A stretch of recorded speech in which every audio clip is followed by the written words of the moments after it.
الرجيم بسم الله الرحمن الرحيم رب اشرح لي صدري ويسر لي أمري واحلل عقدة من لساني يفقهوا قولي اللهم فقهنا في الدين ربي يسر ولا تعسر وتمم بالخير اللهم انفعنا بما علمتنا وعلمنا ما ينفعنا وزدنا علما ربنا زدنا علما آمین الہی آمین. جی آپ لوگوں نے لکھا نماز اچھے سے ادا کرنے کی کوشش ہو رہی ہے. ٹھیک ہے. اور ابھی لاسٹ ویک جیسے ہم نے میزان کی بات سیکھی تھی نا. سے کوائٹ. اوکے. ذکر زیادہ ہے. ٹھیک ہے. الحمدللہ یہ اچھی بات ہے. بہت اچھی بات ہے. پرپس اس کا یہی ہے نا کہ جو چیزیں ہم سنتے ہیں سیکھتے ہیں وہ اس کا پرپس صرف کوئز اٹیمپٹ کرنا نہیں ہونا چاہیے. چلیں آج کی دعا دیکھتے ہیں. اللہم اغفر لی ذنبی واقصا شیطانی وفک ریحانی وثقل میزانی وجعلنی فی الندی الاعلی. اے اللہ میرے بخش دے میرے گناہ. اے اللہ میرے گناہ بخش دے. میرے شیطان کو دفع کر دے. میرے نفس کو آگ سے آزاد کر دے. میرے میزان کو بھاری کر دے اور مجھے اعلیٰ مجلس والوں میں شامل کر دے. صحیحین مستدرک الحاکم کی جو ہے وہ یہ حدیث ہے. یہاں وہاں سے دعا لی گئی ہے اس حدیث کی بک میں سے. ٹھیک ہے. جیسا کہ ہم پچھلی دعاؤں میں بھی دیکھتے آ رہے ہیں کہ جو مسنون دعائیں ہیں وہ ریلیٹڈ جو ٹاپک ہم کرتے ہیں کوشش ہوتی ہے اس سے ریلیٹ کرتی ہے دعا آپ کو سکھائی جائے نا. تو لاسٹ کلاس میں ہم نے میزان کی بات کی اور اصل کامیابی انہی لوگوں کی ہے جن کے میزان بھاری ہو جائیں گے. تو جب بخشش کی دعا کرنی ہے تو یہ ساری چیزیں پہلے ہم نے گناہوں کا کیا کہ چھپے کھلے ارادتاً جانتے بوجھتے جیسے بھی انسان سے خطا ہو جاتی ہے. اس کے بعد کیا ہے گناہوں کی طرف جب نفس آمادہ ہوتا ہے تو اس میں کچھ تو خواہشات ہوتی ہیں کچھ شیطان کا پارٹیسپیشن ہوتا ہے. اس نے اللہ سبحانہ تعالیٰ سے جو ہے وہ یہی کہا تھا نا کہ میں ان کو گمراہ کروں گا. ہم پڑھتے ہیں نا قرآن پاک میں کہ ان کو میں ڈفرینٹ طریقے سے اللہ سبحانہ تعالیٰ سے اس نے وعدہ کیا کہ میں اللہ کے راستے سے ان کو گمراہ کروں گا. تو یہ چیز کہ شیطان کو جو ہے وہ دور کر دے. اور یہ بھی ہمیں پتہ ہے حدیث سے ہم سنتے ہیں کہ ہر شخص کے ساتھ جو ہے اس کا ایک شیطان ہوتا ہے. تو اس کو کیونکہ خیر اور شر ہر انسان کے دل میں موجود ہے نا تو یہ پھر ڈیپینڈ کرتا ہے کہ وہ کون سا راستہ یہی اللہ تعالیٰ نے اختیار دیا. وفق کا ریحانی اور میرے نفس کو رہائی دے دے. یعنی کس سے؟ آگ سے. وثقل میزان اور میزان کب بھاری ہوں گے جب انسان جو ہے وہ اپنے نفس سے آزاد ہو کے اللہ کے لیے جینا شروع کر دے. اللہ کے بتائے ہوئے کام کرنا شروع کر دے. گناہوں سے دور ہوتا چلا جائے. شیطان کے بہکاوے میں نہ آئے. وہ سارے کام نہ کرے جو کہ اسے گناہ کی طرف مائل کرتے ہیں اور گناہ کی طرف لے کے جاتے ہیں. ان سے اپنے آپ کو بچا لے. وثقل میزانی تبھی ہوگا نا کہ میزان جو بھاری ہو جائے. میزان ویسے تو بھاری نہیں ہوگا. اس میں کچھ ڈالیں گے کچھ کریں گے اپنا کچھ ارن کریں گے تو یہ میزان بھاری ہوگا. وجعلنی فی الندی الاعلی کہ اور پھر کہاں پہ اعلیٰ لوگوں کی نیک لوگوں کی صحبت صالحین. کہاں پہ؟ قیامت کے دن بھی حشر میں بھی جنت میں بھی. اور اس کے لیے کرنے کا کام کیا ہے؟ انسان جب دنیا میں صحبت صالح اختیار کرے گا تو ہی اس کو کیونکہ آپ صلی اللہ علیہ وسلم نے فرمایا نا کہ انسان اپنے دوست کے دین پہ ہوتا ہے. مفہوم ہے حدیث کا. تو دنیا میں جب ہم اچھے لوگوں کی صحبت اختیار کریں گے تو آخرت میں بھی وہی صحبت ہمیں ملے گی. اور اس صحبت ایسے نہیں مل جاتی. اس کے لیے کوشش کرنی پڑتی ہے. اس کے لیے دعا کرنی پڑتی ہے. اس کے لیے اپنے اندر بھی ویسی کوالٹیز پیدا کرنے کی کوشش کی جاتی ہے. کیونکہ ہم یہ دعا تو کرتے ہیں کہ ہمیں صحبت صالح مل جائے لیکن ہم اپنے اوپر رکھ کے نہیں سوچتے کہ کیا ہماری صحبت بھی کسی کے لیے صالح ہو سکتی ہے. کیا ہم بھی کسی کے لیے اچھے دوست ثابت ہو سکتے ہیں. تو جیسا کہ پہلے بھی ہم نے کہا کہ ہر مسنون دعا جو نبی کریم صلی اللہ علیہ وسلم نے ہمیں سکھائی ہے جامع ہے. ہر دعا اپنے اندر ایک کمپلیٹ ہر چیز کو وہ جو ہے نا اس کا احاطہ کرتی ہے. تو کتنی چیزیں اس دعا میں ہم نے کر لی. گناہوں کی بخشش. اللہم اغفر لی ذنبی گناہوں سے بخشش. اور ذنب کیا ہوتا ہے؟ ذنب بیسیکلی ہوتا کیا ہے؟ گناہ کیا ہوتا ہے؟ ہر وہ بات جو دل میں کھٹک جائے. صحیح. دل میں جو بات اور جو جس کو انسان یہ سوچے کہ لوگوں کو پتہ چلے گا تو یہ برا فیل ہوگا. جو جس کو چھپا کے کیا جائے تو تو ہر وہ چیز گناہ کے زمرے میں آ جاتی ہے. اور پھر دوسری بات ہم نے کیا کی وقصہ شیطانی. ہم اعوذ باللہ تو پڑھتے ہی رہتے ہیں لیکن خاص طور پہ کہنا ہے کہ وقصہ شیطانی، شیطان کو دفع کر دے. وفق ریحانی، اور نفس کی آزادی. اور رہن ہے نا، ہر انسان اللہ سبحانہ تعالیٰ کے پاس اپنے اعمال کے بدلے میں رہن رکھا گیا، گروی رکھا گیا. اب چاہے تو نیک اعمال کر کے اس کو چھڑا لے، یا پھر اس کو ویسے ہی رہن میں رہنے دے. اور پھر وہ سارے کام کر کے میزان کو بھاری کرنے کی بات، اور پھر اعلیٰ لوگوں کی مجلس. یہ 4 چیزیں ہیں اور مختصر سی دعا ہے. آپ 2-4 دفعہ پڑھیں گے انشاءاللہ. اگر آپ کو نہیں یاد تو یاد ہو جائے گی. اس دعا سے ریلیٹ کرتے ہوئے کوئی کوشچن آپ کے ذہن میں آتا ہے؟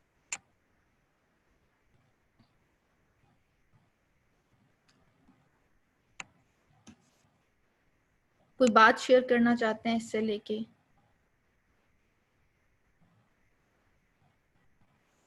آپ لوگ میں ساتھ ہیں، 1 ٹائپ کیجئے گا. آپ لوگوں کو میری آواز آ رہی ہے؟ اچھا الحمدللہ. پھر کوشچن کوئی نہیں ہے، کوئی مطلب مشکل بات نہیں ہے، سب سمجھ میں آ گیا، کلیئر ہے الحمدللہ. الحمدللہ. چلیں آپ لوگ ایسا کیجئے کہ 1-2 منٹ کا اسٹریچ کر لیں. جیسے ہی استاذہ لائیو سیشن سٹارٹ کریں گے انشاءاللہ ہم دوبارہ سے اپنی کلاس کو استاذہ کے ساتھ جو ہے وہ براڈ کاسٹ کریں گے. تو آپ لوگ اپنی جگہ پہ واپس آ جائے گا. کوئز مشکل ہوتے ہیں؟ کوئز مشکل نہیں ہوتے. اگر آپ لیکچر دھیان سے سنیں اور اس کی مین پوائنٹس نوٹ کر لیں تو کیا ہوگا کہ آپ کا کوئز بہت آسان ہو جائے گا. آپ کا کوئز جو ہے نا بہت آسان ہو جائے گا. اور پھر کوئز سے پہلے اپنے نوٹس کو ایک دفعہ ریوائز کر لیں. ٹھیک ہے، چلیں. جزاکم اللہ خیرا کثیرا. اور پھر جب ریویو سیشن ہوتا ہے نا تو کوشش کیا کریں کہ ریویو سیشن کو بھی پورا آپ جو ہے سن لیا کریں. اس ریویو کے بعد بھی آپ کا کوئز بہت آسان ہو سکتا ہے، کیونکہ کوئی بھی آؤٹ آف جو ہے لیکچر سے باہر کا کوئی بھی کوسچن نہیں ہوتا. جی جزاک اللہ خیرا کثیرا. السلام علیکم ورحمۃ اللہ وبرکاتہ.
أمتك بنت بنت عبدك ناصيتي بيدك ماض في حكمك عدل في قضاؤك أسألك بكل اسم هو لك سميت به نفسك أو أنزلته في كتابك أو علمته أحدا من خلقك أو استأثرت به في علم الغيب عندك أن تجعل القرآن العظيم ربيع قلبي ونور صدري وجلاء حزني وذهاب همي وغمي.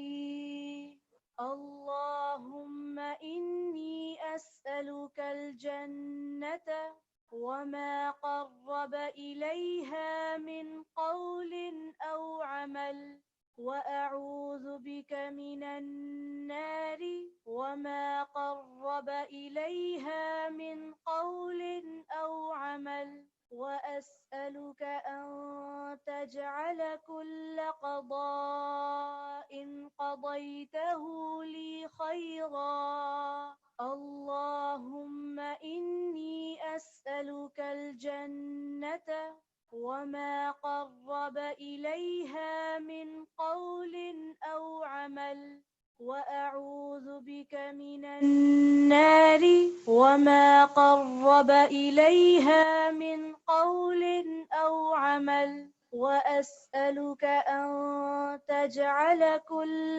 قضاء قضيته لي خيرا. اللهم إني أسألك الجنة وما قرب إليها من قول أو عمل، وأعوذ بك من النار وما قرب إليها من قول.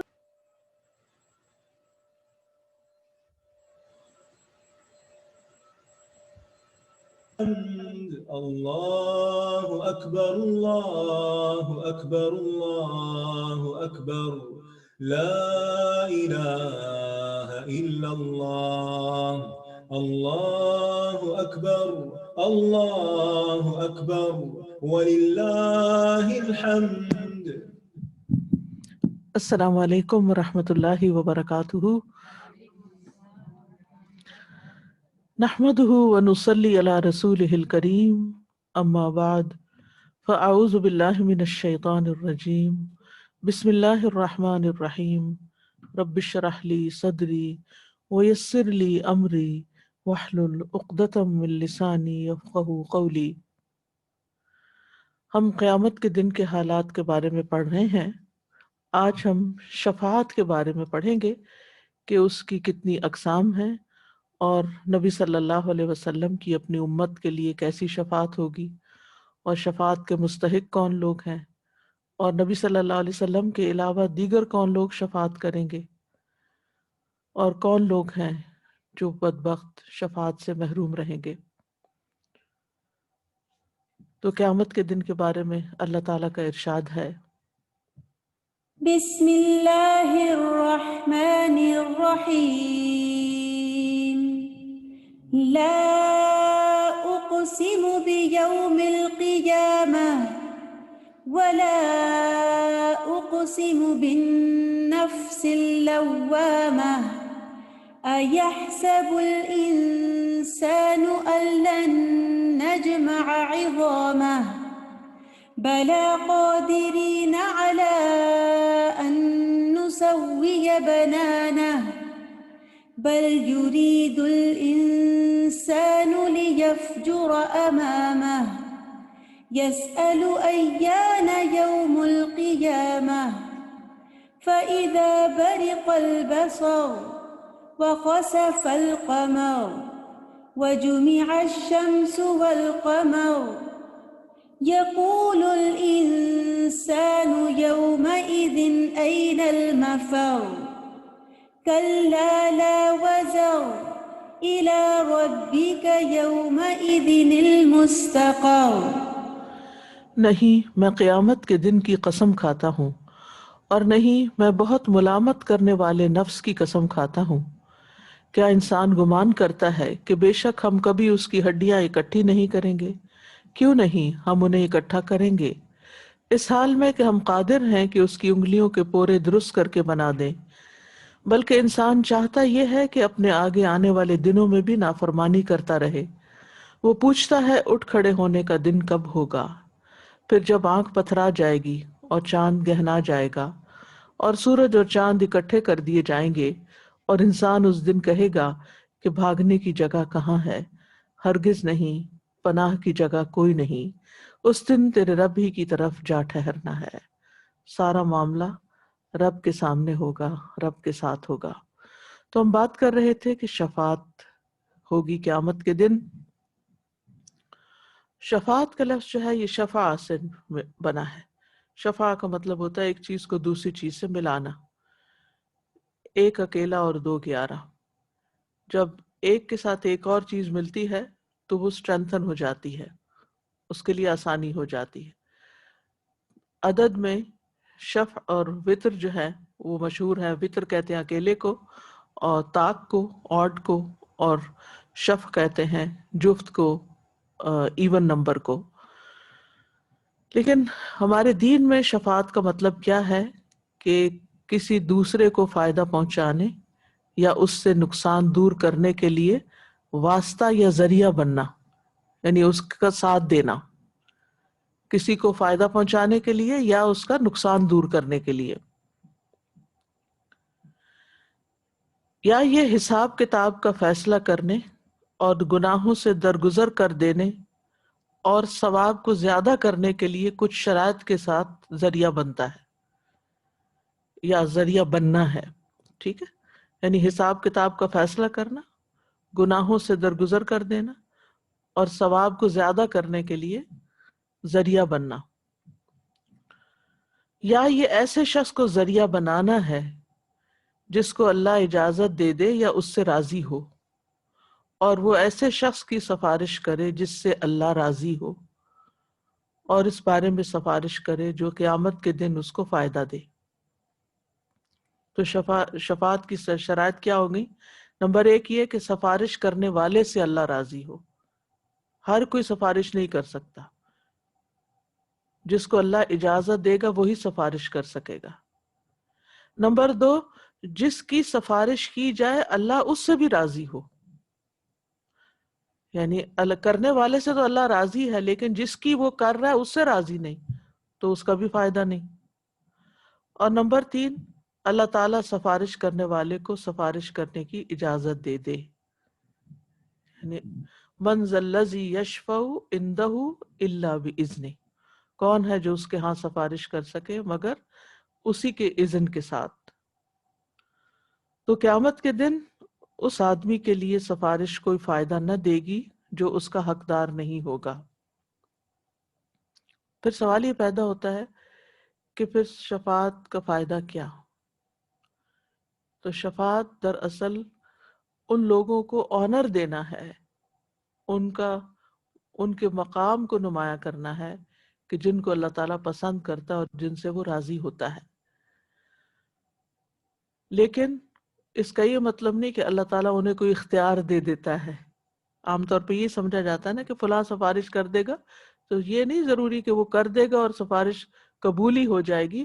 وہ جس کے لیے اللہ چاہے گا قبول کرے گا، اس کو اختیار نہیں ملتا کسی کو جہنم سے نکالنے کا یا کسی کو جنت میں داخل کرنے کا یا کسی کے گناہ معاف کر دینے کا۔ یہ اختیار سارے کا سارا اللہ سبحانہ تعالیٰ کے پاس ہی رہے گا۔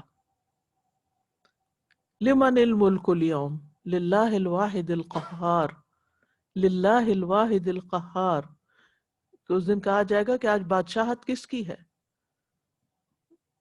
اور جواب اللہ تعالیٰ کیا دیں گے؟ ایک اللہ کے لیے جو اکیلا ہے اور زبردست ہے، یعنی وہ سب کو کنٹرول کرنے والا ہے، سب پر غالب ہے، کوئی اس پر غالب نہیں آ سکتا، پورا اختیار اسی کا ہے۔ سورۃ انفطار میں بھی آتا ہے والملک یومئذ للہ، بادشاہت اس دن ساری کی ساری اللہ کے ہاتھ میں۔ سورۃ فاتحہ میں آتا ہے مالک یوم الدین، روز جزا کا، جس دن جزا سزا دی جائے گی اس کا اصل مالک اللہ ہے، سارا اختیار اللہ کے پاس ہے۔ تو یہ اللہ سبحانہ تعالیٰ کچھ لوگوں کی، جن کو وہ بخشنا چاہے گا ان کے حق میں کچھ لوگوں کو سفارش کا حق دے گا، ایک آنر دے گا۔ یہ ایسے ہی ہے کہ نبی صلی اللہ علیہ وسلم کی مجلس میں جب کوئی اپنی حاجت لے کر آتا اور آپ اس کی حاجت پوری کرنا چاہتے تو آپ اپنے صحابہ سے کہتے اشفعوا تؤجروا، یعنی تم اس کی سفارش کرو تو تم اجر پاؤ گے، یعنی صحابہ کو آنر بخشتے اور صحابہ کو ثواب کمانے کا موقع دیتے۔ تو یہ ہے شفاعت کا اصل کانسیپٹ۔ بہرحال قیامت کے دن جو شفاعت کا مستحق نہیں اس کے لیے شفاعت کوئی فائدہ بھی نہیں دے گی۔ سورۃ المدثر میں اللہ تعالیٰ فرماتے ہیں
یہ آیت بالکل بات واضح کر دیتی ہے کہ جو لوگ نماز نہیں پڑھتے، جو لوگ بندوں کا خیال نہیں رکھتے، جو لوگ آخرت پر یقین نہیں رکھتے، ایمان نہیں رکھتے، دین کا مذاق اڑاتے ہیں، بحثیں کرتے ہیں، ان کو کسی کی سفارش فائدہ نہ دے گی۔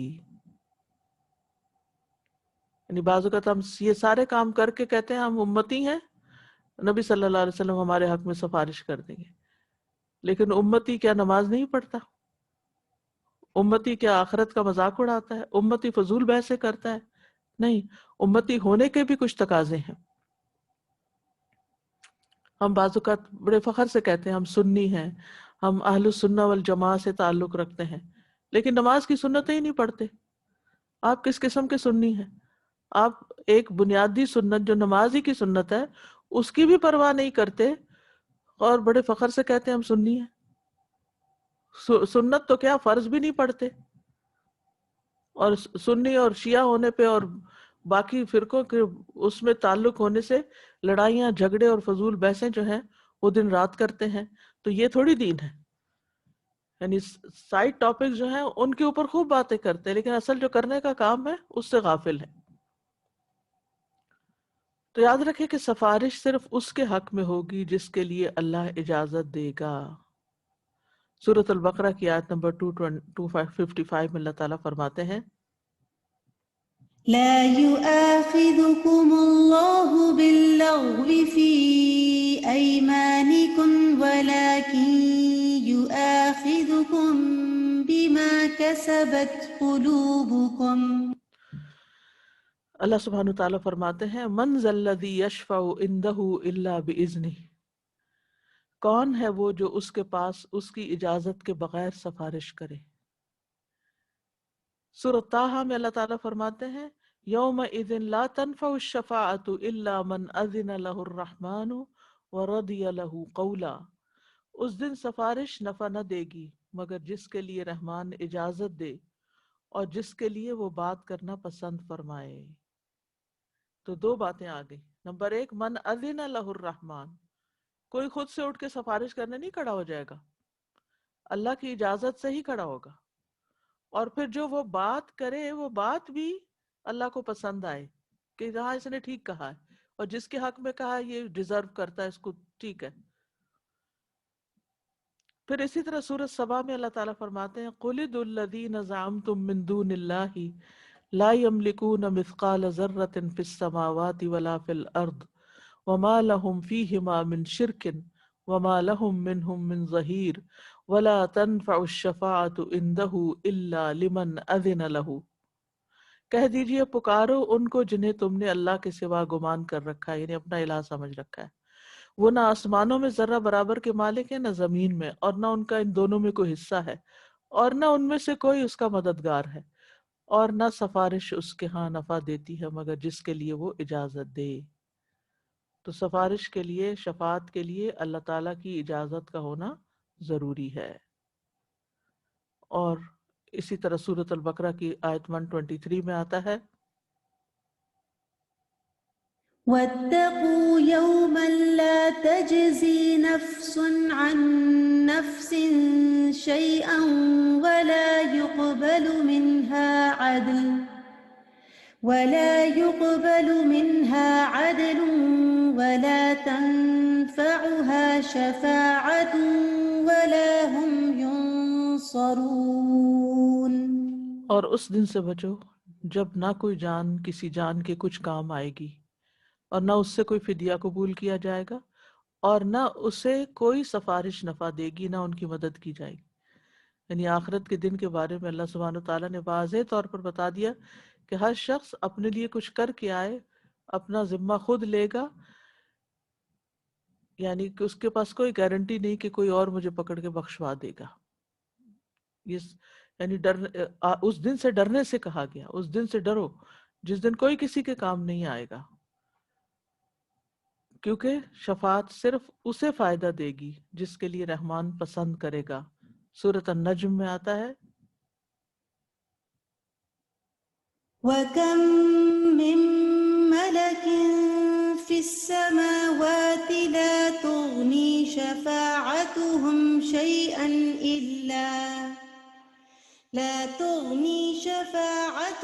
شَيْئًا إِلَّا مِن بَعْدِ أَن يَأْذَنَ اللَّهُ لِمَن يَشَاءُ وَيَرْضَىٰ.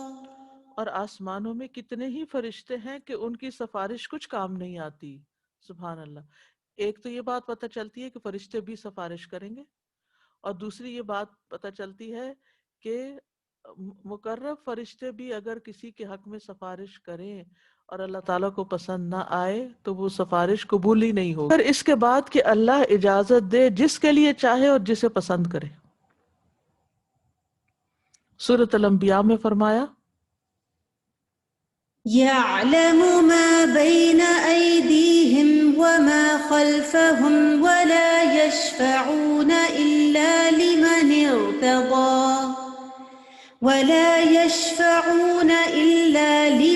ارْتَضَىٰ وَهُمْ مِنْ خَشْيَتِهِ مُشْفِقُونَ. اور وہ سفارش نہیں کرتے مگر اسی کے لیے جسے وہ پسند کرے، اور وہ اسی کے خوف سے ڈرنے والے. تو یہ بات بالکل واضح ہو گئی کہ اصل اختیار اللہ کا ہے، اور شفاعت صرف اس کے لیے فائدہ دے گی جس کے لیے اللہ تعالیٰ پسند کرے گا. حتیٰ کہ فرشتے بھی اللہ کی اجازت کے بغیر شفاعت نہیں کر سکتے.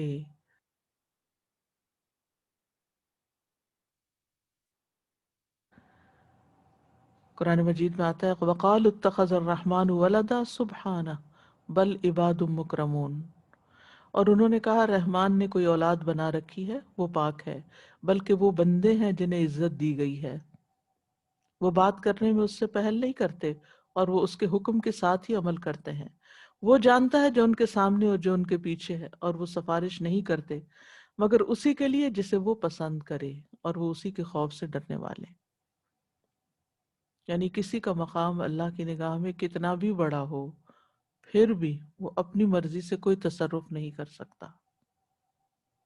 اس لیے ہمیں سب سے بڑھ کر اللہ سبحانہ وتعالیٰ کے ساتھ ہی اپنا تعلق درست کرنے کی ضرورت ہے. ظاہر اور باطن میں اسی سے ڈرنے کی ضرورت ہے، اسی کے آگے جھکنے کی ضرورت ہے، اسی سے دعائیں مانگنے کی ضرورت ہے. یہاں تک کوئی بات آپ کہنا چاہیں؟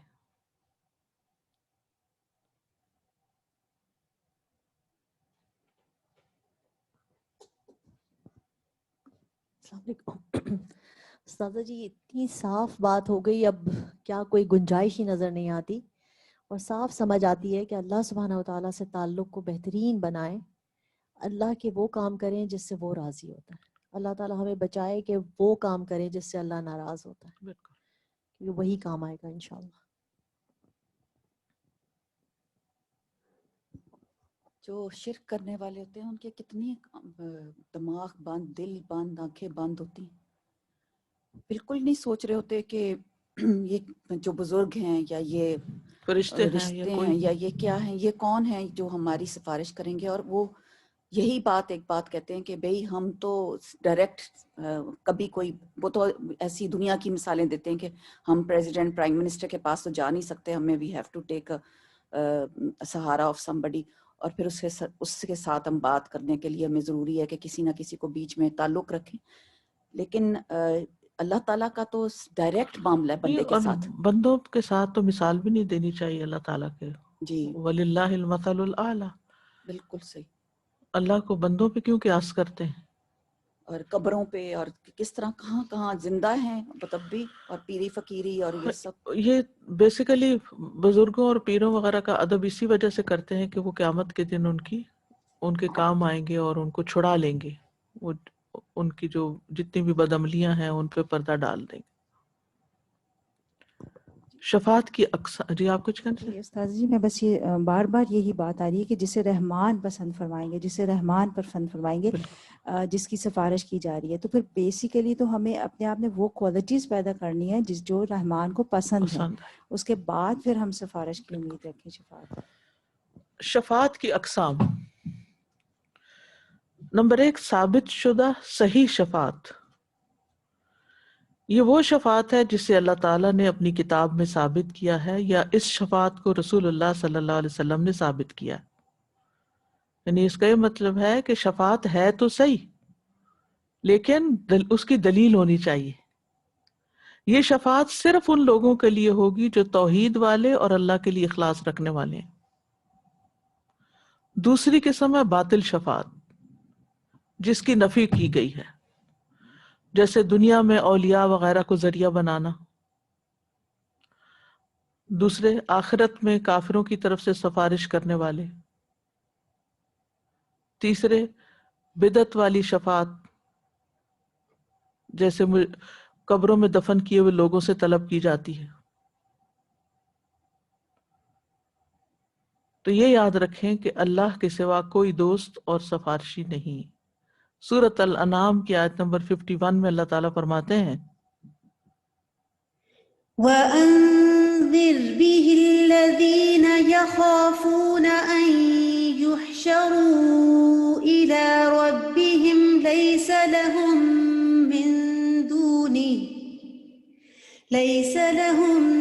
مِّن دُونِهِ وَلِيٌّ وَلَا شَفِيعٌ لَعَلَّهُمْ يَتَّقُونَ. اور اس کے ساتھ ان لوگوں کو ڈراؤ جو خوف رکھتے ہیں کہ اپنے رب کی طرف لے جا کر اکٹھے کیے جائیں گے. ان کے لیے اس کے سوا نہ کوئی دوست ہوگا, نہ کوئی سفارش کرنے والا, تاکہ وہ بچ جائیں. یعنی اشارہ ہے کہ ایمان لے آئیں تاکہ پھر اللہ سبحانہ وتعالیٰ کے ہاں بخشش کا کوئی سامان ہو. سورۃ السجدہ میں فرمایا,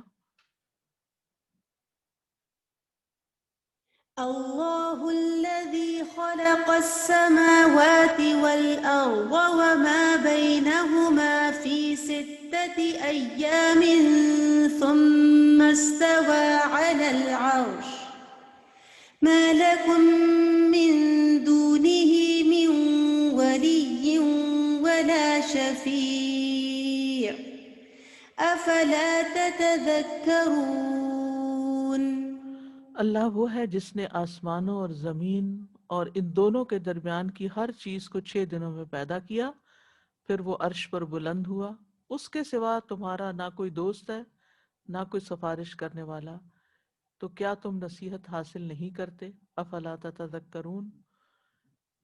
اب سوال یہ پیدا ہوتا ہے کہ یہاں یہ کہا گیا کہ اللہ ہی سفارش کرنے والا ہے, یعنی اس کے سوا تمہارا کوئی سفارشی نہیں یا دوست نہیں, تو مطلب یہ ہے کہ اس کی اجازت کے بغیر تمہارا کوئی سفارشی نہیں. باطل معبود اللہ تعالیٰ کے ہاں سفارش نہیں کر سکتے. سورۃ یونس میں اللہ تعالیٰ فرماتے ہیں, وَيَعْبُدُونَ مِن دُونِ اللَّهِ مَا لَا يَضُرُّهُمْ وَلَا يَنفَعُهُمْ وَيَقُولُونَ هَؤُلَاءِ شُفَعَاؤُنَا عِندَ اللَّهِ قُلْ أَتُنَبِّئُونَ اللَّهَ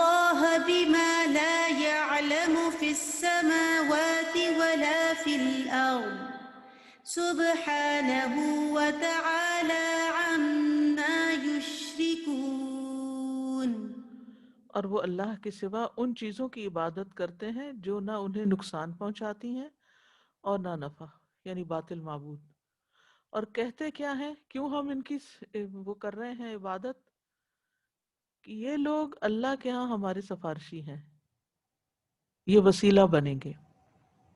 کہہ دیجئے کیا تم اللہ کو اس چیز کی خبر دیتے ہو جسے نہ وہ آسمانوں میں جانتا ہے اور نہ زمین میں، وہ پاک ہے اور بہت بلند ہے اس سے جو وہ شریک بناتے ہیں.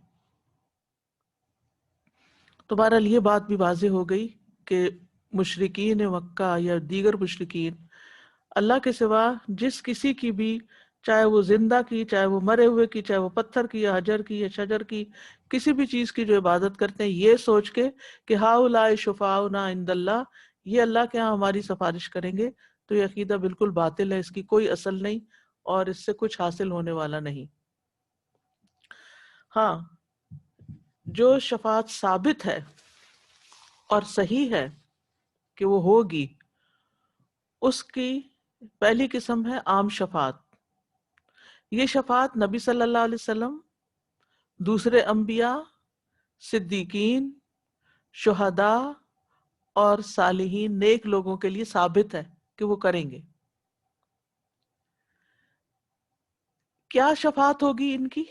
نمبر 1، جنت میں درجات کی بلندی کی شفاعت. جیسے ہم دعا کرتے ہیں نا کہ ورفع درجتہ فی المہدیین، حضرت ابو سلمہ فوت ہوئے تھے تو اس وقت نبی صلی اللہ علیہ وسلم نے ان کی بخشش کی جو دعا کی تھی، یہ دعا بھی ایک سفارش ہی ہوتی ہے اصل میں. آگے اللہ چاہے تو قبول کرے تو چاہے نہ کرے کسی کے حق میں. یہ جو ہم زندہ کے حق میں یا مردہ کے حق میں جو دعائیں کرتے ہیں نا، یہ بھی سفارش کی ایک قسم ہے کہ ہم کہتے ہیں اللہ تعالیٰ اس کو بخش دے، اس کے درجے بلند کر دے. تو اب کسی کی دعا قبول ہو سکتی اور کسی کی نہیں، اور کسی کے حق میں قبول ہو سکتی اور کسی کے حق میں قبول نہیں بھی ہو سکتی. اسی طرح ہم میت کی طرف سے جو صدقہ کرتے ہیں یا کوئی بھی ایسی چیز، تو وہ بھی اللہ کے اختیار میں، چاہے تو قبول کرے چاہے نہ کرے. تو اس لیے اصل ان ساری باتوں کی سمجھ یہ آتی ہے کہ انسان کو اپنی زندگی میں خود، سب سے پہلے خود اپنے ہاتھوں اپنے لیے کچھ کرنے کی ضرورت ہے. یعنی صرف اس چیز پر امید لگا کے نہ بیٹھ جائیں کہ بچے ہیں وہ دعا کر دیں گے، وہ کوئی اور کر دے گا. نمبر 2، آراف والوں کو جنت میں داخل کرنے کی شفاعت.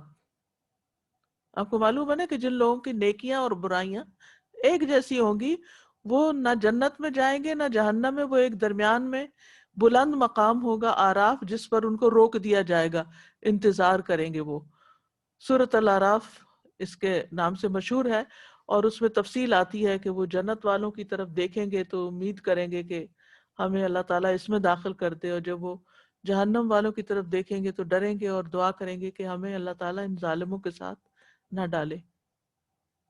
تو وہ لوگ شفاعت کے ذریعے جنت میں داخل کر دیے جائیں گے. نمبر 3، توحید پرست نافرمان لوگ جو جہنم کے حقدار بن چکے ہیں، ان کے حق میں شفاعت کرنا کہ وہ جہنم میں داخل نہ ہوں، یہ ایک درجہ ہے. اور جو جہنم میں جا چکے ہوں گے، جیسے پل صراط سے گر کے نیچے، تو لیکن توحید پر ہیں مگر کبیرہ گناہ کرتے رہے، توبہ نہیں کی، نافرمان تھے، جہنم میں ڈال دیے گئے، تو ان کے لیے بھی شفاعت ہوگی. اس کی تفصیلات آگے آپ پڑھیں گے کہ کہا جائے گا کہ جائیں اور جس کے دل میں ایک درہم کے برابر بھی ایمان ہے اس کو نکال لے، پھر آدھے درہم کے برابر، پھر بالکل آخر میں جس کے دل میں رائی کے دانے کے برابر بھی، اور بائی دا ٹائم وہ کافی سزا بھگت چکے ہوں گے. اور اس میں یہ ہے کہ اس شفاعت کی وجہ سے ان کی سزا میں کمی ہو جائے گی. بالکل ایسے ہی جیسے جیل کا سینٹنس ہوتا ہے نا، کہ کسی کو جیل ہو جاتی ہے، پھر وہ وہاں کسی کی سفارش سے اس کی سزا میں کمی ہو جاتی ہے، یا نکال لیا جاتا ہے، یا بیل ہو جاتی ہے.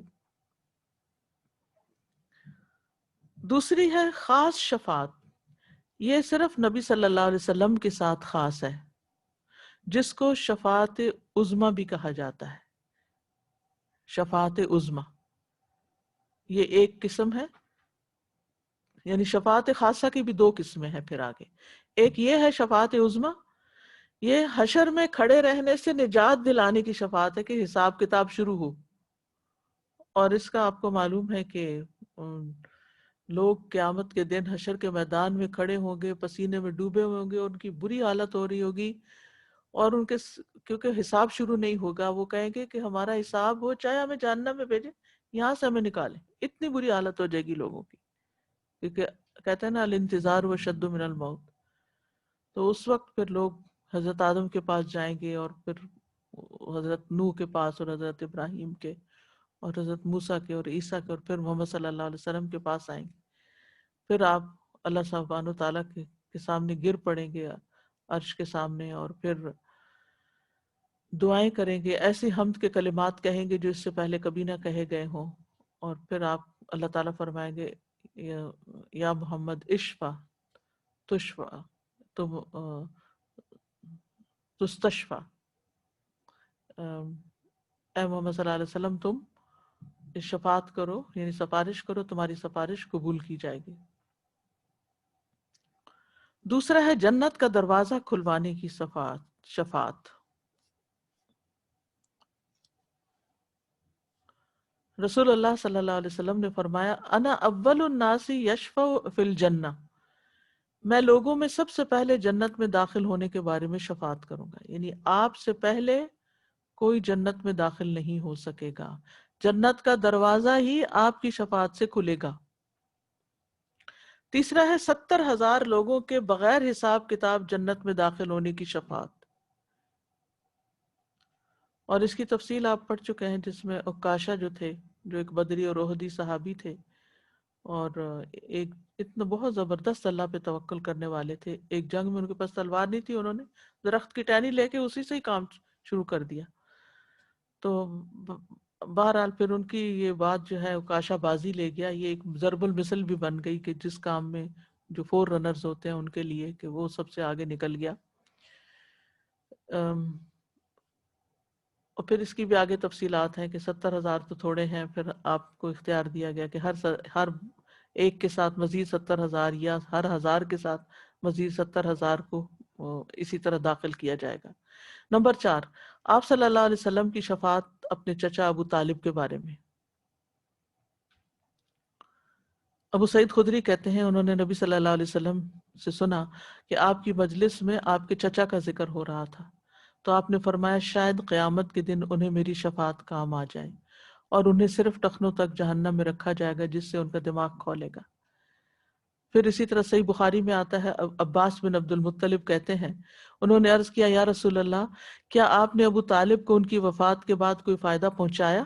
وہ آپ کی حفاظت کیا کرتے تھے، آپ کے لیے لوگوں پر غصہ ہوا کرتے تھے. آپ نے فرمایا کہ ہاں، وہ جہنم میں اس جگہ پر ہیں جہاں ٹخنوں تک آگ ہے، اگر میں نہ ہوتا تو وہ آگ کے نچلے طبقے تک ہوتے، کیونکہ وہ بالآخر ابو جہل کی بات میں آگے تھے اور ایمان نہیں لائے تھے. اب ہے نبی صلی اللہ علیہ وسلم کی اپنی امت کے لیے شفاعت. شفاعت کے ذریعے آپ کو فضیلت بخشی گئی. نبی صلی اللہ علیہ وسلم نے فرمایا مجھے 5 چیزیں ایسی دی گئی ہیں جو مجھ سے پہلے کسی کو نہیں دی گئی تھیں. ان میں سے ایک یہ ہے کہ مجھے شفاعت عطا کی گئی ہے، یعنی آپ کو اجازت ملے گی اپنی امت کے حق میں شفاعت کرنے کی. نبی صلی اللہ علیہ وسلم نے اپنی قبولیت والی دعا کو امت کے لیے محفوظ کیا ہے. آپ نے فرمایا مجھ سے کہا گیا کہ آپ مانگیں کیونکہ ہر نبی نے مانگا ہے. سل فإن کل نبی قد سأل. تو آپ دیکھیے کہ ان نبیوں کی دعائیں قبول ہوئیں. آدم علیہ السلام نے کیا مانگا تھا؟ نہیں یاد؟ ربنا ظلم، بولے نا، پھر کیوں مجھے دیکھ رہے ہیں ایسے جیسے کوئی نئی بات ہو. ربنا ظلمنا انفسنا وان لم تغفر لنا وترحمنا لنکونن من الخاسرین. تو وہ توبہ قبول ہو گئی. نوح علیہ السلام نے کیا دعا کی تھی؟ قوم کی بربادی کی، ایک طرح سے بد دعا کی تھی کہ اس زمین پر کافروں کا کوئی گھر نہ چھوڑ.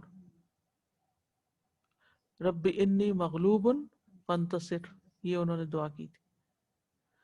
اچھا، پھر اس کے بعد ابراہیم علیہ السلام نے کیا دعا کی تھی؟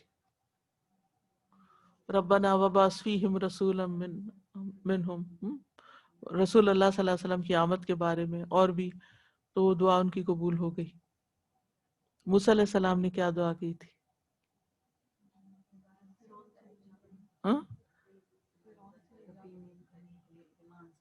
ربی انی لما انزلت الی من خیر فقیر، تو کتنی جلدی ساری نعمتیں برکتیں آ گئی تھیں ان کے پاس.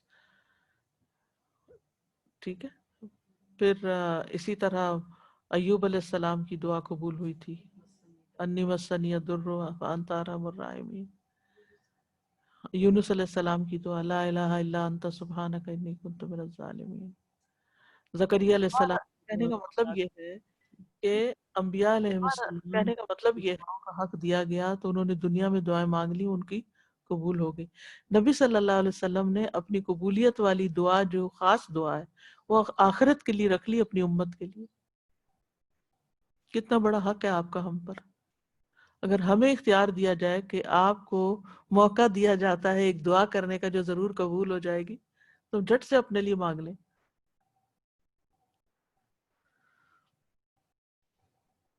تو نبی صلی اللہ علیہ وسلم فرماتے ہیں مجھ سے کہا گیا آپ مانگیں کیونکہ ہر نبی نے مانگا ہے، لیکن میں نے اپنا سوال قیامت تک کے دن تک مؤخر کر دیا، جس کا فائدہ تمہیں اور لا الہ الا اللہ کی گواہی دینے والے ہر شخص کو ہوگا. اسی لیے آپ کبھی پل صراط پر ہوں گے، کبھی آپ حوض پر ہوں گے. یعنی دنیا میں بھی آپ فکر کرتے تھے اپنی امت کی، اور آخرت میں بھی اپنی امت کی فکر کریں گے. وہ آیت یاد ہوگی ان تعذبہم فانہم عبادک وان تغفر لہم فانک انت العزیز الحکیم. تو یہ اپنی امتی کے لیے دعا کرتے رہے، روتے رہے ساری رات، اور آیت رکوع اور سجود میں یہی پڑھتے رہے. یہ دعا ہی کی ایک قسم ہے، اس لیے سجدے میں پڑھی گئی، اور اس سے یہ دلیل ملتی ہے کہ سجدے میں قرآنی دعا پڑھی جا سکتی ہے. ٹھیک ہے.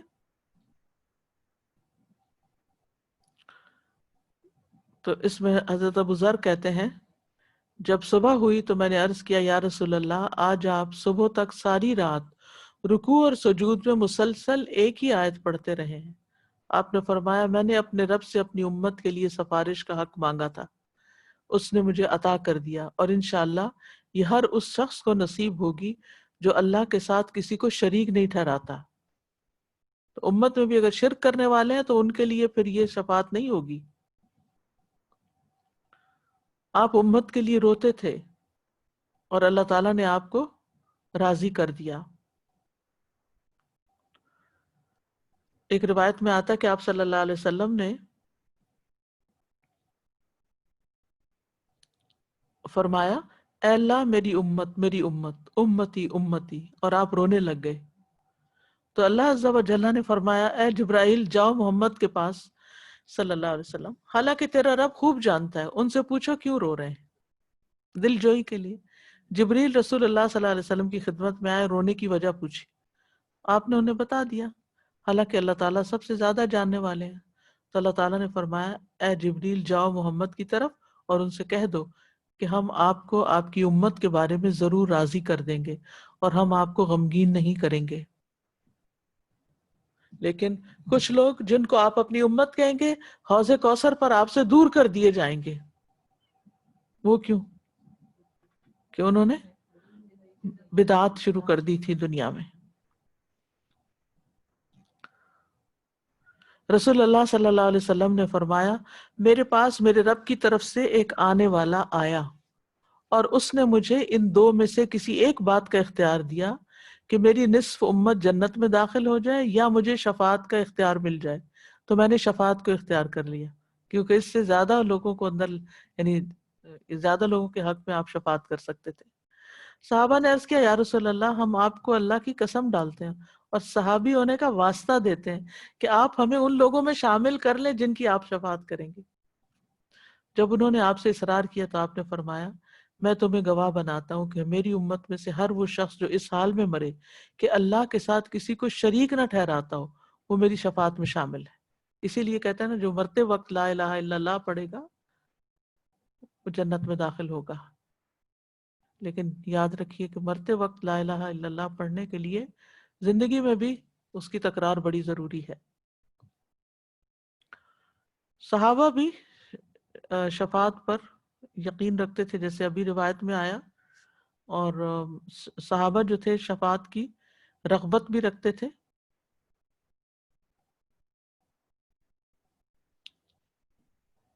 ایک طویل حدیث اس سلسلے میں آتی ہے. عوف بن مالک اشجعی کہتے ہیں کہ ہم نے رسول اللہ صلی اللہ علیہ وسلم کے ساتھ ایک سفر کیا، یہاں تک کہ جب رات ہو گئی تو میری آنکھ سے نیند اڑ گئی.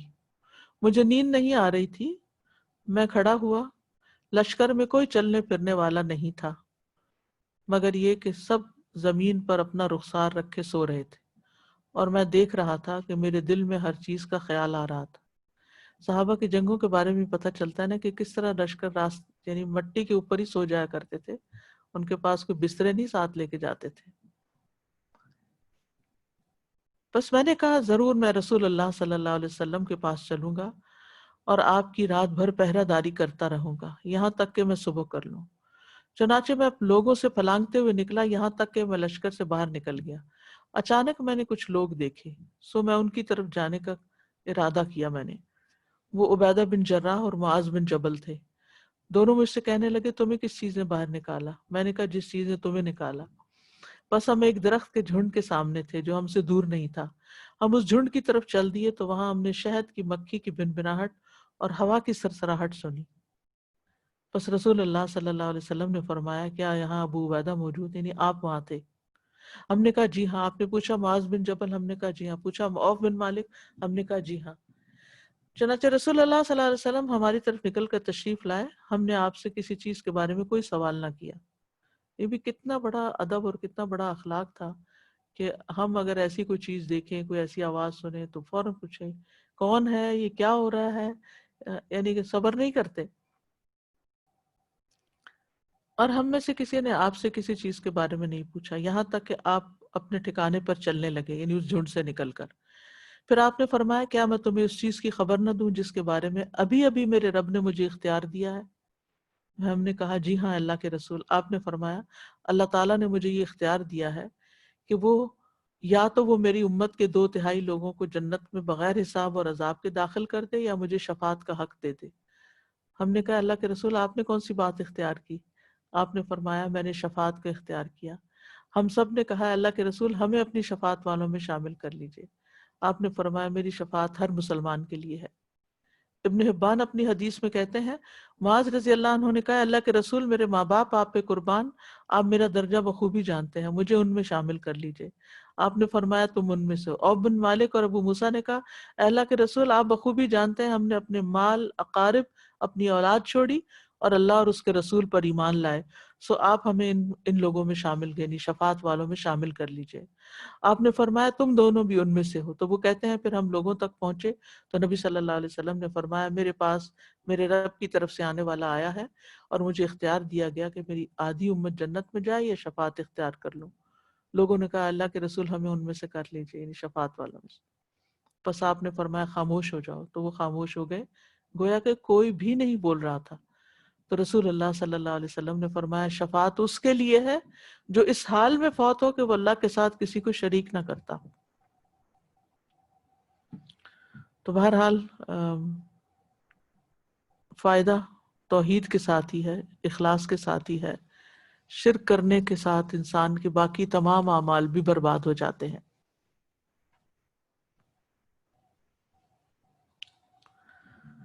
نبی صلی اللہ علیہ وسلم کی شفاعت کی فضیلت بھی ہے.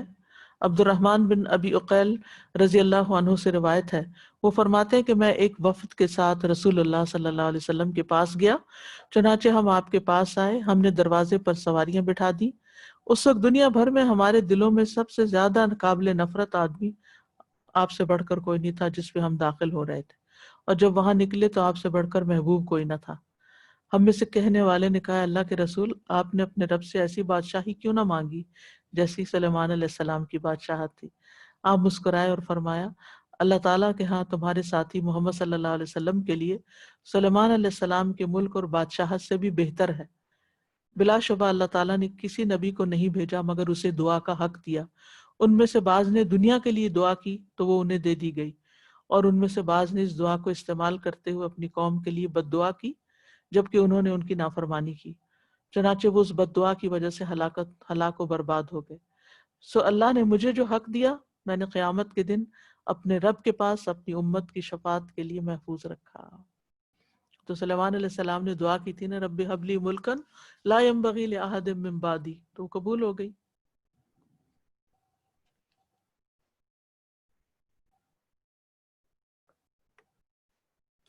کس کثرت سے ہمیں درود پڑھنا چاہیے.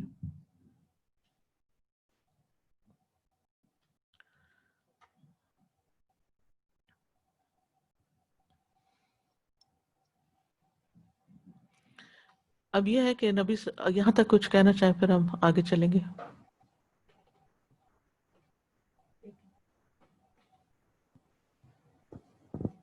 ایک لیڈر کی رسپانسبلٹی دیکھیں کہ اس حد تک اپنی رعایا اور اپنے لوگوں کے ساتھ خیر خواہی کہ ان کو ان کے انجام تک پہنچانا. اس سے کتنا سبق ملتا ہے کہ آپ جس کے بھی جس ذمہ امت کے دار لیے ہیں. بھیجے گئے اس کی دنیا میں بھی خیر خواہی کی اور اس کی آخرت میں بھی خیر خواہی کریں گے. اور استاذہ جی اگر ہم بھی کوئی ایک آدھ بندے کی ہم بھی ذمہ داری اگر لیتے ہیں یا کچھ ہے تو ہم ان کو بیچ میں ہی چھوڑ دیتے ہیں. ہم کہتے ہیں اچھا کرتا ہے کرا، یا نہیں کرتا تو نہ کرے. صبر نہیں ہے نا، استاذہ اخلاص اس درجے کا نہیں ہے. استاذہ جی دعا کا بھی طریقہ پتہ چلتا ہے. جیسے ہمارا اپنا کوئی عزیز، جیسے اپنے اولاد ہی کسی بھی دنیا کی آزمائش میں ہو تو ہم صرف دنیا کی آزمائش سے ہی نجات کی کرتے رہتے ہیں. حالانکہ نبی کریم صلی اللہ علیہ وسلم کے زمانے میں جو ان کی امت کا حال تھا وہ کوئی بہت خوشحال تو نہیں تھے، اور کتنی آزمائشیں اور کیا کچھ تھا، لیکن ان کو معلوم تھا کہ اس وقت جو ہے وہ سب سے زیادہ ضرورت ہوگی، تو اس لیے اس وقت کے لیے انہوں نے دعائیں کی. تو جیسے ہمیں بھی دعا کا ایک بالکل طریقہ پتہ چلتا ہے کہ آخرت کی ذرا زیادہ ہمیں رکھنی چاہیے بچوں کے لیے بھی اور عزیزوں کے لیے بھی. میرے دل سے ایک بات تھی، کافی عرصے سے میں یہ بات سوچی تھی، اب یہ لنک کرنا چاہ رہی تھی اس بات کو کہ ہمارے پاس اسٹوڈنٹس ہوتے ہیں، پڑھنے آتے ہیں، تو کئی دفعہ ایز اے گروپ انچارج میں خود بھی اس بات کو محسوس کرتی ہوں کہ ہم نا وہ آتے تو بیچارے قرآن کے لیے ہیں لیکن پیچھے رہ جاتے ہیں، کچھ کر نہیں سکتے، کمزور ہوتے ہیں، کمزور ہوتے ہیں باقیوں سے، باقی بہت سارے اچھے لیول پہ آگے چلتے چلے جاتے ہیں، لیکن بہت زیادہ جو مقدار ہوتی ہے یا وہ کورس چھوڑ دیتی ہے یا وہ پیچھے رہ جاتے ہیں. میرا بڑا دل ہوتا ہے کہ ہم کسی طرح ان کو بھی کسی طرح واپس لے کے آئیں، اور وہ بہت شرمندہ ہوتے ہیں کہ ہم نے 10 پارے کیے تھے، 15 پارے کیے، پھر ہم نے چھوڑ دیا. تو اس بارے میں نا ضرور ہمیں سوچنا چاہیے کہ وہ ان لوگوں کی بھی ہماری ذمہ داری ہے، ان کو کسی طرح گھیر کے واپس لایا جائے. اچھا جہاں تک آپ نے کیا وہاں سے آگے کر لیں، یا پھر جو ایک آدھ ٹیسٹ سے رہ گئے ہوتے ہیں ان کو دیکھنا کہ ان کا پورا کرا کے تو ان کو آگے کر دینا. تو یہ بھی ہماری ذمہ داری میں آتا ہے، خیر خواہی میں آتا ہے، ذمہ داری میں نہیں. نبی صلی اللہ علیہ وسلم کی شفاعت کے مستحق لوگ. نمبر 1 ہر توحید پرست مسلمان. عوف بن مالک کہتے ہیں ہم نے عرض کیا یا رسول اللہ آپ اللہ سے دعا فرمائیے کہ ہم کو آپ کی شفاعت نصیب کرے. آپ نے فرمایا وہ تو ہر مسلمان کے لیے ہوگی، یعنی جو توحید پر ہے، لیکن خلوص دل سے لا الہ الا اللہ کہنے والے کے لیے. ابو ہریرہ کہتے ہیں میں نے رسول اللہ صلی اللہ علیہ وسلم سے عرض کیا یا رسول اللہ قیامت کے دن آپ کی شفاعت کی سعادت سب سے زیادہ کون حاصل کرے گا؟ آپ نے فرمایا اے ابو ہریرہ میرا بھی خیال تھا کہ یہ حدیث تم سے پہلے کوئی اور مجھ سے نہیں پوچھے گا، کیونکہ حدیث لینے میں تمہاری بہت زیادہ حرص دیکھتا ہوں میں. قیامت کے دن میری شفاعت کی سعادت سب سے زیادہ اسے حاصل ہوگی جس نے لا الہ الا اللہ خلوص سے کہا ہوگا. پھر نبی صلی اللہ علیہ وسلم کے لیے وسیلہ کی دعا کرنے والے کے لیے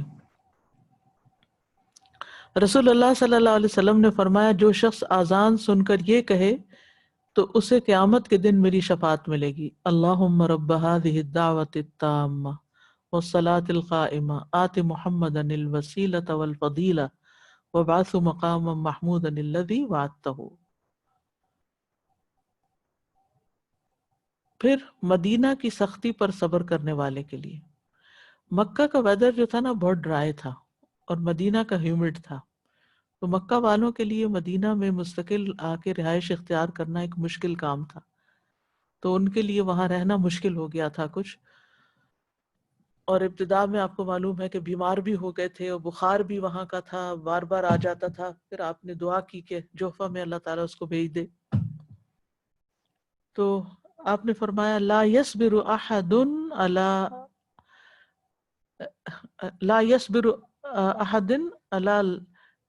لوائها فيموت الا كنت له شفيعا او شهيدا يوم القيامة اذا كان مسلما. جو آدمی مدینہ کی تکلیفوں پر صبر کرے اور اسی حال میں اس کی موت آ جائے تو میں اس کی شفاعت کروں گا، یا فرمایا کہ میں قیامت کے دن اس کے حق میں گواہی دوں گا جبکہ وہ مسلمان ہو.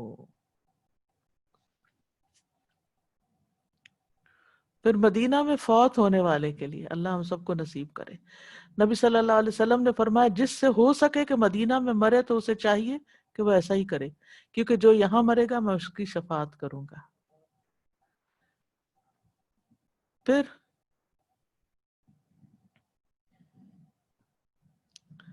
اہل کبائر کے لیے شفاعت.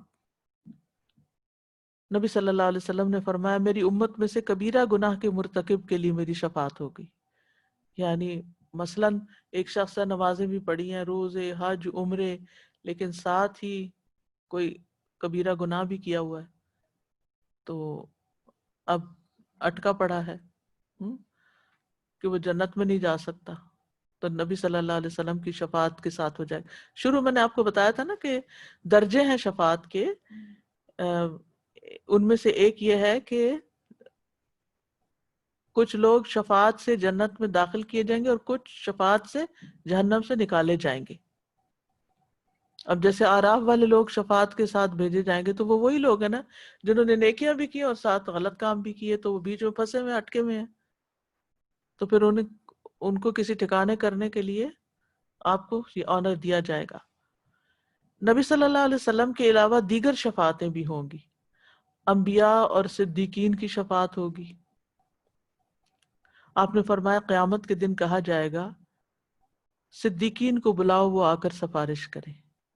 پھر کہا جائے گا انبیاء کو بلاؤ، چنانچہ بعض انبیاء تو ایسے آئیں گے جن کے ساتھ اہل ایمان کی ایک بڑی جماعت ہوگی، بعض کے ساتھ 5-6 آدمی ہوں گے، بعض کے ساتھ کوئی بھی نہ ہوگا.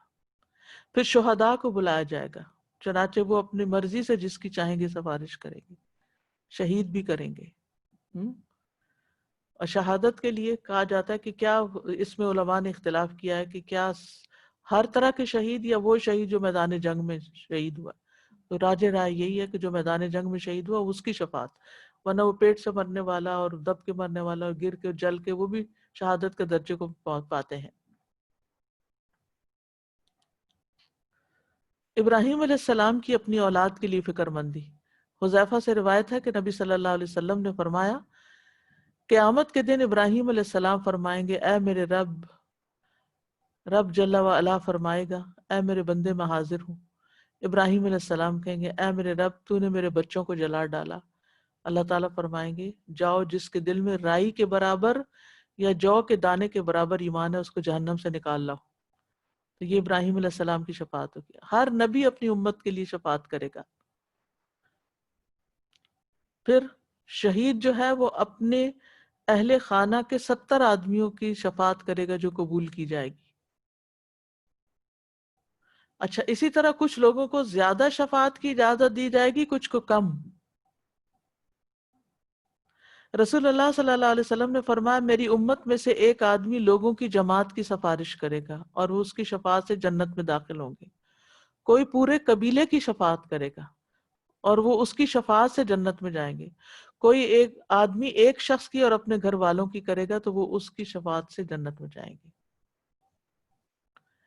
رسول اللہ صلی اللہ علیہ وسلم نے یہ بھی فرمایا کہ ایک شخص 2 اور 3 آدمیوں کی سفارش کرے گا، یعنی کچھ کو کم اختیار ہوگا کرنے کا اور کچھ کو زیادہ کے لیے. نبی صلی اللہ علیہ وسلم نے فرمایا صرف ایک آدمی کی شفاعت سے جو نبی نہیں ہوگا، ربیہ اور مضر جیسے 2 قبیلوں یا ایک قبیلے کے برابر لوگ جنت میں داخل ہوں گے، یعنی ان کو وہ آنر بخشا جائے گا۔ پھر آپ نے فرمایا کہ میری امت کے ایک آدمی کی سفارش کی وجہ سے بنو تمیم کی تعداد سے زیادہ لوگ جنت میں داخل ہوں گے۔ ہم نے پوچھا یا رسول اللہ یہ شفاعت آپ کے شفاعت کے علاوہ ہوگی؟ آپ نے فرمایا ہاں یہ میری شفاعت کے علاوہ ہوگی، یعنی کچھ لوگوں کو اتنا آنر دیا جائے گا کہ ان کی شفاعت سے ملینز آف پیپل کو جنت ملے گی۔ یہ ان کو جو جس کا مقام اللہ کے نزدیک جتنا بڑا ہوگا، اور انبیاء کے علاوہ کی بات ہے یہ۔ تو اسی لیے کہتے ہیں کہ نیک لوگوں کی صحبت اختیار کرو، نیک لوگوں سے محبت کرو۔ وہ آتا نا احب الصالحین ولست منہم لعل اللہ یرزقنی صلاحا، میں صالحین سے محبت کرتا ہوں اگرچہ میں خود نہیں بھی ہوں، شاید اللہ تعالیٰ مجھے بھی صلاح عطا کرے، یعنی میری بھی کوئی حالت درست کر دے، دنیا میں نیکی کی توفیق دے اور آخرت میں میری بخشش کر دے۔ اور وہ لوگ کن کی شفاعت کریں گے؟ ان کی، یعنی کہ جب اختیار دیا جائے گا 2 لوگوں کی کر لو، کن کی کریں گے وہ؟ اگر کسی ہاؤس ہولڈ سے کسی ان میں سے کوئی ایک نیک بچہ ہے، کوئی حافظ ہے، وہ حافظ والی حدیث جو ہے نا اس میں ضعف ہے، کم ویک ہے، لیکن 2 روایتیں دونوں میں ضعف ہے، مگر چلے کچھ نہ کچھ اصل تو ہے کہ اہل قرآن کا بھی ایک وہ مقام ہوگا۔ تو اب جب اس کو کہا جائے گا کہ تم شفاعت کر سکتے ہو 10 لوگوں کی، اپنے خاندان میں سے کر لو، وہ کن 10 کو چنے گا؟ جو اس کے ساتھ معاملے میں اچھے ہوں گے، جو اخلاق میں اچھے ہوں گے۔ جیسے دنیا میں جیسے عید ہوتی ہے یا کوئی خاص موقع ہوتا ہے تو ہم بچوں کو عیدی دیتے ہیں، گفٹ دیتے ہیں، یہ اچھا جب گفٹ دے رہے ہوتے ہیں یا نکال رہے ہوتے ہیں تو جو ان میں سے سب سے اچھا ہوتا ہے وہ کس کو دینے کو دل چاہتا ہے؟ جس کا سب سے زیادہ اچھا تعلق ہوتا ہے، فیوریٹ پیپل، بالکل۔ تو یہ یاد رکھیے کہ اگر حافظ قرآن شفاعت کرے گا تو وہ اپنے فیوریٹ پیپل ہی کی کرے گا، شہید کرے گا تو وہ بھی اپنے فیوریٹ پیپل کی کرے گا۔ تو اسی لیے علماء کہتے ہیں کہ شفاعت کے لیے دنیا میں زیادہ سے زیادہ ایسے لوگوں سے محبت کرو، ان کے قریب ہو، تاکہ وہ آخرت میں تمہاری شفاعت کریں۔ یعنی جیسے صحابہ کرام ہیں، جیسے امت کے علماء ہیں، انبیاء کے بعد جتنے بھی نیک لوگ ہیں، تو یعنی اسی لیے یہ محبت مانگنے کی دعا بھی ہے نا، اللہم ارزقنی حبک وحب من یحبک، یعنی جو لوگ اللہ سے محبت کرتے ہیں اللہ تعالیٰ مجھے بھی ان کی محبت عطا کر، وحب عمل یقربنی الی حبک۔ لیکن یہ یاد رکھیں کہ جو سفارش کرنے والے ہوں گے وہ صرف توحید پرستوں کی سفارش کر سکیں گے، شرک والوں کی کوئی سفارش نہ کر سکے گا۔ پھر اسی طرح فوت شدہ چھوٹے بچے جو ہیں وہ بھی شفاعت کریں گے، اور وہ اپنے ماں باپ کو۔ اور یہ بچہ کون سا ہوگا؟ جس کے اندر روح ہو، مس کیریج جیسے ہوتا ہے نا، ایک ہوتا ہے روح پڑنے سے پہلے ابورٹ ہو جانا، اور ایک ہے مس کیریج ہونا، ان دونوں میں فرق ہے نا۔ جب روح پڑ جاتی ہے تو پھر جو بچہ نکلتا ہے وہ جو ہیں یہ ان بچوں کو کہا گیا دعامیس الجنہ۔ دعامیس جو ہے نا، دامس کہتے ہیں گھوڑے کا چھوٹا بچہ جو ہر جگہ بھاگتا پھرتا ہے نا، اور ہر کوئی اس سے پیار کرتا ہے، وہ کسی کے بھی کھیت سے کچھ کھا پی لے، چر چگ لے، اس کو کوئی مائنڈ نہیں کرتا۔ جیسے چھوٹے بچے ہوتے ہیں، ٹاڈلرز ہوتے ہیں، وہ بھاگتے دوڑتے کبھی اس کے پاس جاتے ہیں کبھی اس کے پاس جاتے ہیں۔ تو یہ بچے جو ہیں یہ جنت کے چھوٹے گھوڑوں کے بچوں جیسے ہوں گے، یا ایک معنی یہ بھی کیا گیا کہ جنت کے کیڑے، کیونکہ کیڑے سے ہمارے معاملے میں نا وہ ذرا اچھا تاثر نہیں آتا، تو دعامیس کا جو ایک گھوڑے کے بچے والا معاملہ ہے نا وہ زیادہ بہتر ہے، وہ نہیں جو ہے، ٹھیک ہے۔ تو ان میں سے جو بھی اپنے باپ یا اپنے والدین سے ملے گا تو اس کے کپڑے کو یا اس کے ہاتھ کو پکڑ لے گا، جیسا کہ میں تمہارے کپڑے کو پکڑے ہوئے ہوں، نبی صلی اللہ علیہ وسلم نے کپڑا پکڑ کے فرمایا۔ اور وہ اس کو اس وقت تک نہ چھوڑے گا جب تک کہ اللہ اسے اور اس کے باپ کو جنت میں داخل نہ کر دے.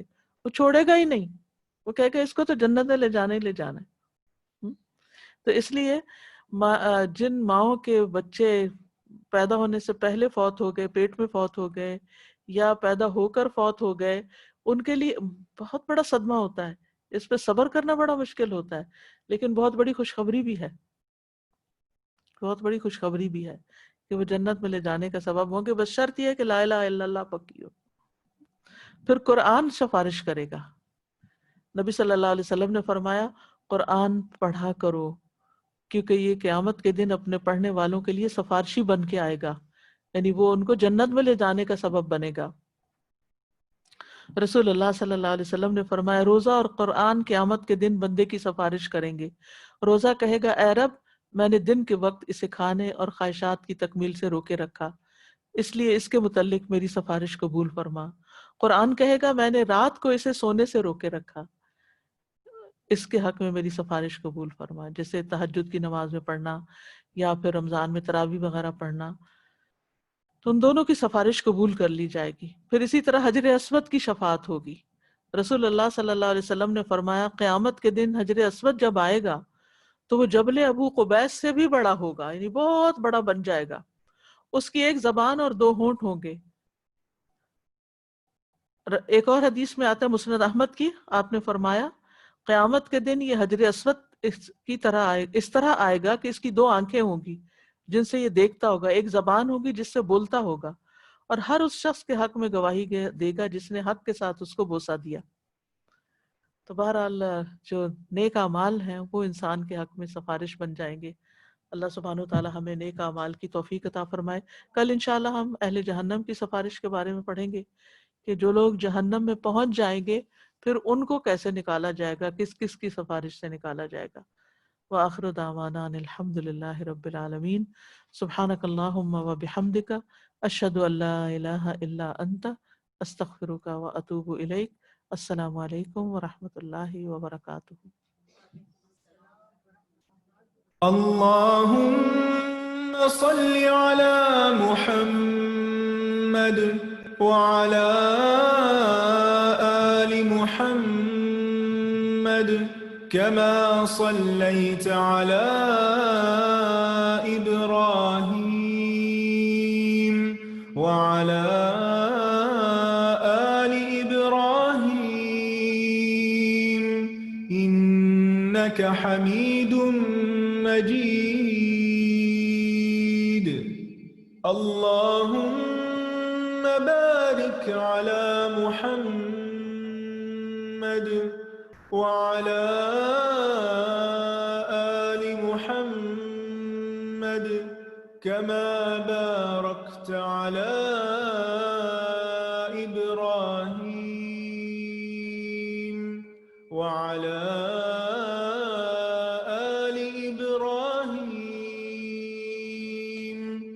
إنك حميد مجيد.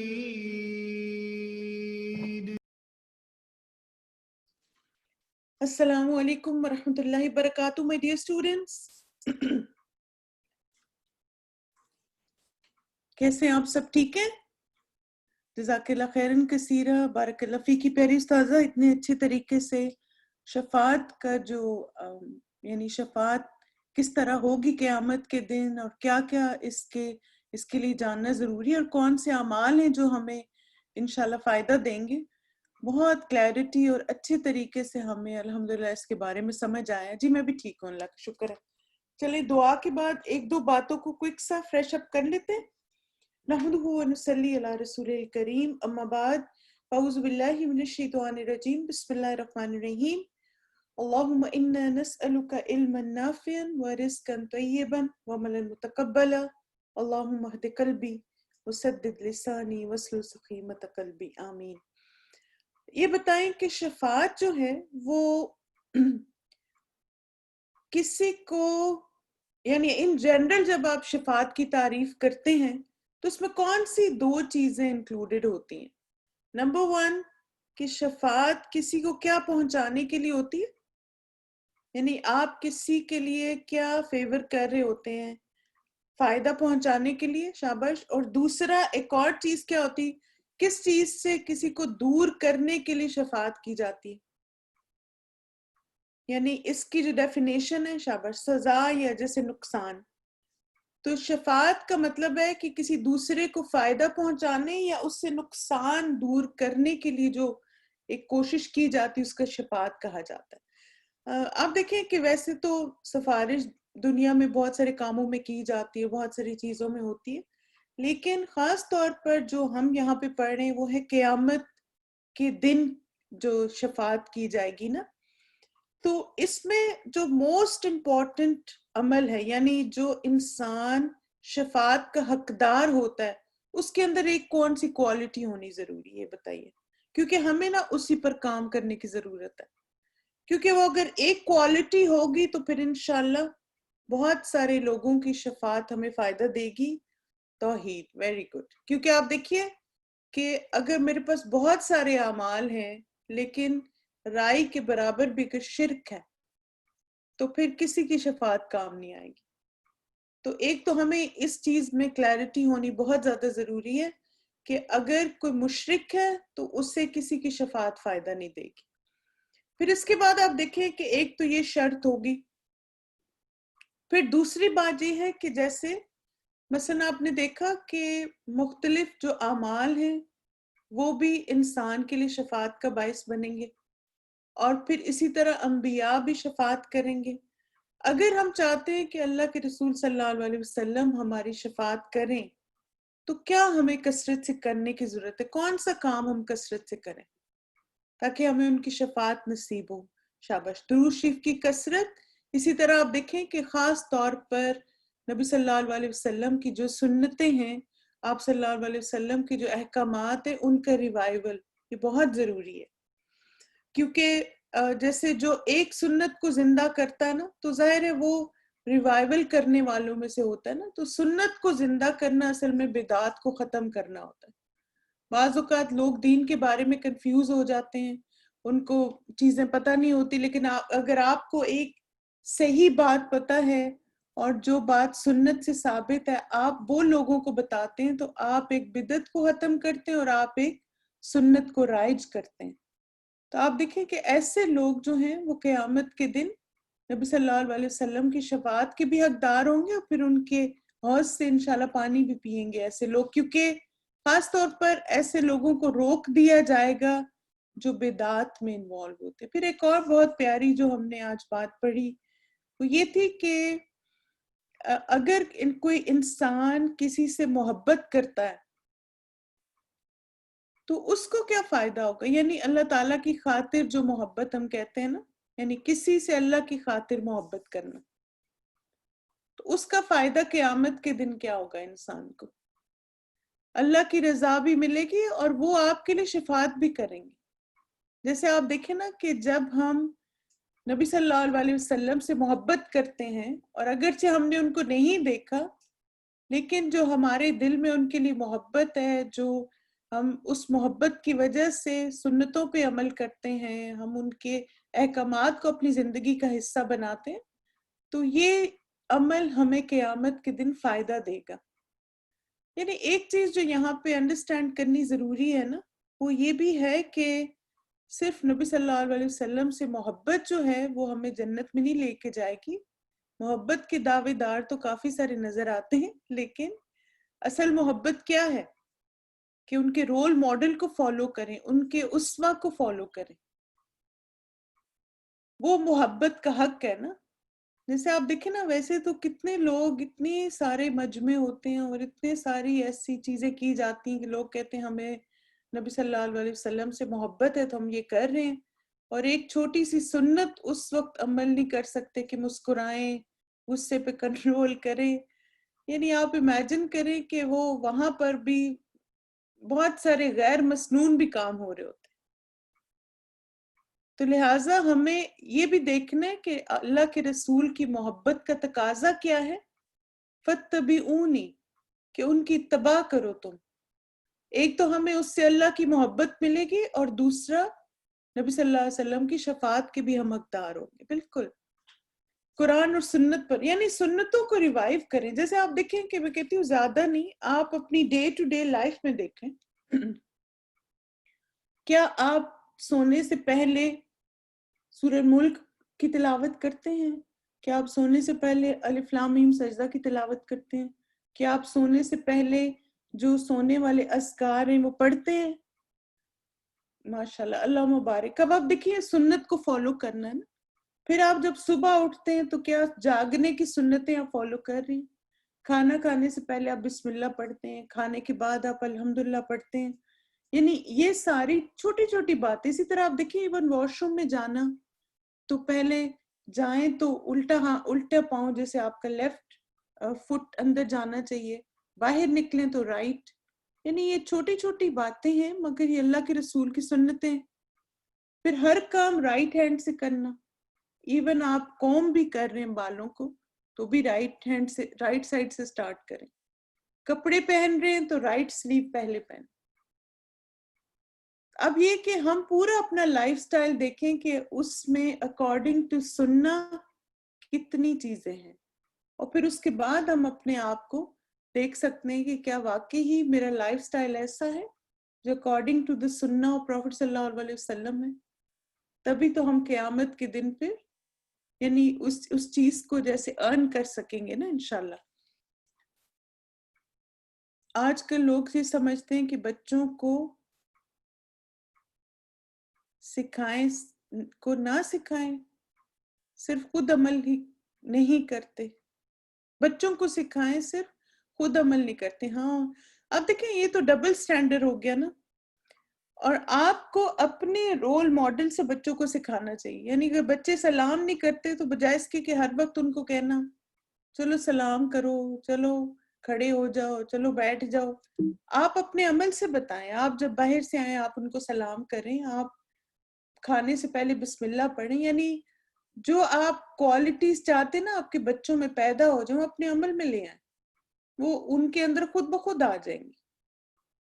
پھر آپ دیکھیں ایک اور جس سے بات امپورٹنٹ تھی، انشاءاللہ آخری جو ہمارا ٹیک ہوم میسج ہوگا وہ ہے کہ انسان اگر قیامت کے دن نیک لوگوں کے ساتھ اس کو ان کی کمپینین شپ چاہیے تو دنیا میں بھی اپنی صحبت صالح رکھیں. اللہم یسر لی جلیسا صالحا. میں آپ کو پہلے بھی دعا بتائی تھی کہ دنیا میں بھی نیک صحبت کی دعا کریں، اور پھر ان لوگوں سے اللہ کی خاطر محبت. جیسے آپ دیکھیں نا اللہ کے رسول سے محبت تو ہمارے ایمان کا حصہ ہے. پھر صحابہ کرام سے محبت، علماء دین سے محبت، اور ایسے لوگوں سے محبت جو ہمیں اللہ کے قریب کریں. تبھی جو استاذہ نے دعا بھی بتائی نا، اللہم انی اسألک حبک و حب من یحبک، کہ یا اللہ میں تیری محبت کا سوال کرتی ہوں اور اس کی محبت کا، اس انسان کی محبت کا جو تجھ سے محبت کرتا ہے. کیونکہ ایسے لوگ پھر قیامت کے دن ہمیں، یعنی ان کے ساتھ ہی ہم اٹھائے جائیں گے قیامت کے دن، جن سے ہم دنیا میں ہم اب جیسے ایک تعلق قائم رکھنا چاہتی ہیں، ان کے لیے دل میں اچھی فیلنگ ہوتی. تو آپ دیکھیں کہ بعض نا بہت چھوٹی چھوٹی چیزیں ہوتی ہیں اور ہم دین والوں کی طرف سے بدگمان ہو جاتے ہیں. بعض اپنے استادوں کے لیے دل میں بدگمانی آ جاتی ہے، انہوں نے کوئز ایسا کیوں بنا دیا، اسٹار اسٹوڈنٹ میں میرا نام نہیں آیا. تو کیا یہ باتیں اتنی امپورٹنٹ ہیں کہ دل میں ہم گریجز لے آئیں یا دل میں ہم نیگیٹو سوچنا شروع کرتے ہیں؟ نہیں. We have better things to focus, اور ہمارے سامنے بڑے گولز ہونے چاہیے. تو اللہ سبحانہ تعالیٰ سے دعا ہے کہ اللہ تعالیٰ ہمیں اپنی محبت عطا کرے، اپنے نبی صلی اللہ علیہ وسلم کی محبت عطا کرے، اور ان لوگوں کی محبت جو ہمیں اللہ تعالیٰ کے قریب کرنے کا باعث بنے. جزاکم اللہ خیرن کثیرا مائی ڈیئر اسٹوڈنٹس، بارک اللہ فیکم. انشاءاللہ آپ لوگوں سے کل ملاقات ہوگی. اپنا خیال رکھیے گا. سبحانک اللہم وبحمدک، اشہد ان لا الہ الا انت، استغفرک و اتوب الیک. السلام علیکم ورحمۃ اللہ وبرکاتہ. وإیاکم.